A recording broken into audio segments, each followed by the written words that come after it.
I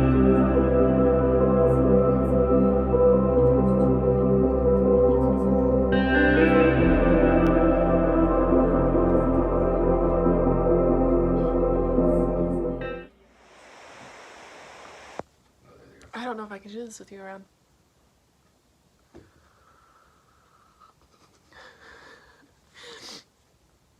It's Samantha. Hey, I don't know if you guys realize, but it's holiday season in the bookstore, and I have problems. Honestly, there's like nothing better than going into a bookstore during holiday season. So I have a book haul.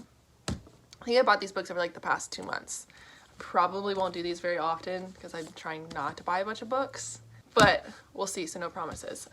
Figure I can start with my book of the month picks for this month. One of these I'm gonna read for Merry and Bright Readathon. I think I mentioned in my last video that I didn't have a book for multiple POV. Multiple POV isn't something that like I search for. I normally just happen across it. However, funny enough, book of the month on their description mentioned that this was a dual POV book. So that book is going to be A History of Wild Places, a novel by Shay Earnshaw. This book, okay, so my other video, I had a book that I thought was magical realism, and it was also another book of the month. And I was like, yeah, my fantasy brain can't do magical realism because I have to have like a whole system when it comes to anything magical. And then I pick up this book, and this is actually a magical realism book. So we'll see how this goes. I'm interested. Don't know much about it. I believe like some people go missing in a forest, and it's like, it's a detective, I think, story where they try to figure out why these people are disappearing in the forest. And in order to do that, they hire somebody who is good at finding people. And I imagine that is where the magical realism comes into play. Really love this cover, by the way. And I think it also was a slight cover buy, just a little bit. The next one is the book of the year, Christina Hanna's The Four Winds. I have not read this yet. I wasn't really in the mood for historical fiction, but I went on to pick this one up. I'll probably put it on my shelf and get to it in like, what, 2 years? This one is a Depression era 2 families, or is it 1 woman? I believe it's like 1 woman and just her life in the Depression era and how she survives. I like this setting as far as like historical fiction goes. I believe I read, what was it? It's over there. I forget what it's called. Oh God, it was a really good book. I liked it a lot. I'll just put it up here because I am drawing a complete mind blank because I'm good at this. Anyways, I will probably, I don't know if I'll do a reading vlog for that one. If you're interested in seeing if I like the book of the year for book of the month's subscription, tell me, and I guess I'll do a whole reading vlog on it. Interesting. Next is going to be Normal People by Sally Rooney. I remember when this book came out and I looked at it and I was like, no, I'm not gonna really read it. But then Books of Chloe read it, and she is like going through like this whole fantasy phase, and I'm like, power to you, because I feel that right now.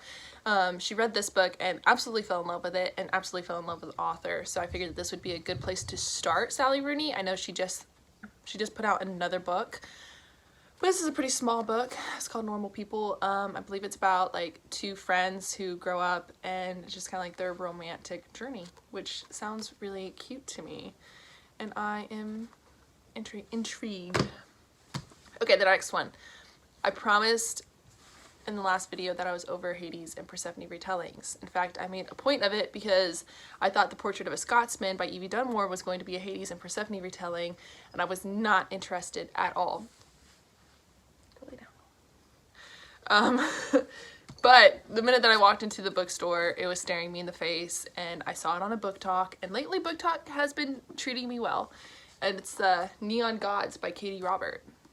And this is a Hades and Persephone retelling where Demeter gets Persephone to be engaged to Zeus, and in order to get away from it, Persephone runs away, falls in love with Hades, and then it's like, is it worth their love to start this battle, this war with the other gods? And it's also, more importantly, smutty. So I'm actually going to do a reading vlog for this because I feel like a Hades Persephone reading vlog needs to happen, because I did that for A Touch of Darkness, which I will link below if you want to go see that, because love me some of that.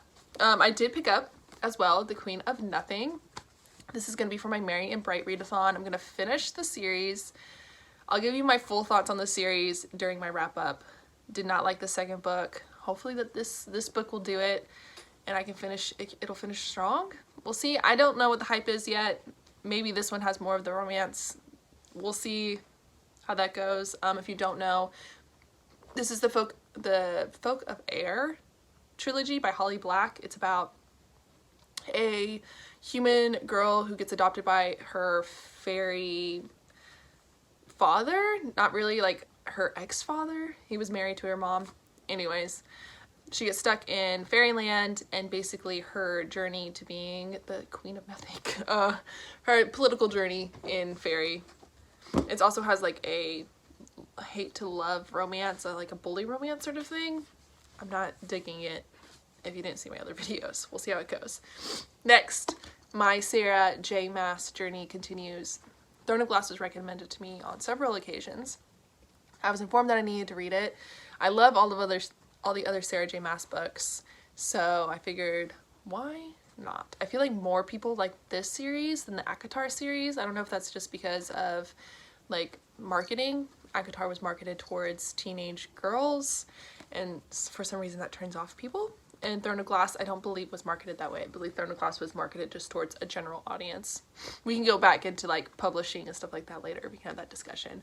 So Throne of Glass is about an assassin who goes to a tournament in order to better her life. She was like born in the mines, like some sort of poor, impoverished community. And in order to better herself, she goes to this tournament in hopes of winning, I imagine, a prize. Like I said, everyone who've already read Throne of Glass is cringing right now at my description. I apologize. I wasn't ready for this today. The next book was I bought on a complete whim. I remember hearing about it, and then I remember hearing about it from some of my like literature fans on BookTube, and that is Carmilla. Sharon Leifana, I imagine is how you say that name. It is what inspired Dracula and Bram Stoker, so obviously I'm intrigued and interested because I am obsessed with vampires. It was a short book. It was a beautiful cover. Apparently it's like a sexy gothic tale, and how do you not read a sexy gothic tale? I don't know. The next book should become of no surprise, but I went ahead and picked up A Kingdom of Flesh and Fire. I loved From Blood and Ash.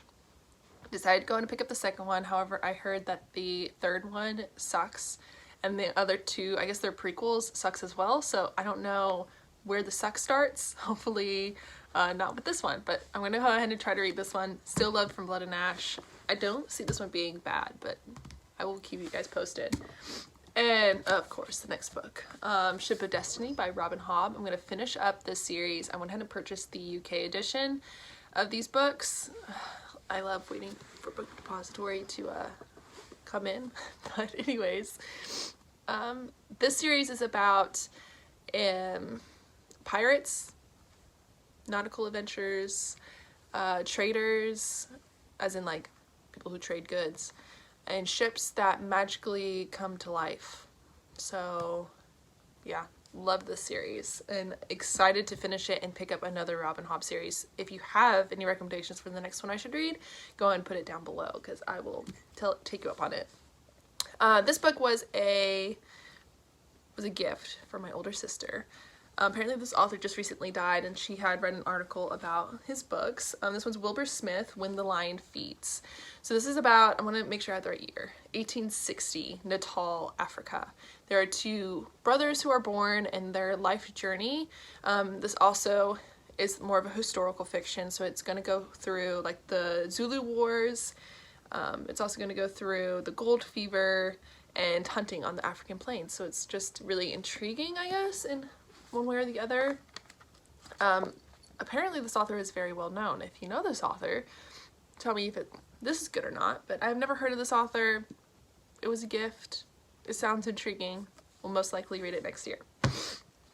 And the last, but not least, it has made its rounds around Book Talk, The Atlas 6 by Olive Blake. So this is also in the runner-up for dual POV for Merry and Bright Readathon. I might pick up this one. I might pick up my book of the month. I've heard good things about this. I've also heard bad things about this. So this is a dark academia book. I didn't read the synopsis.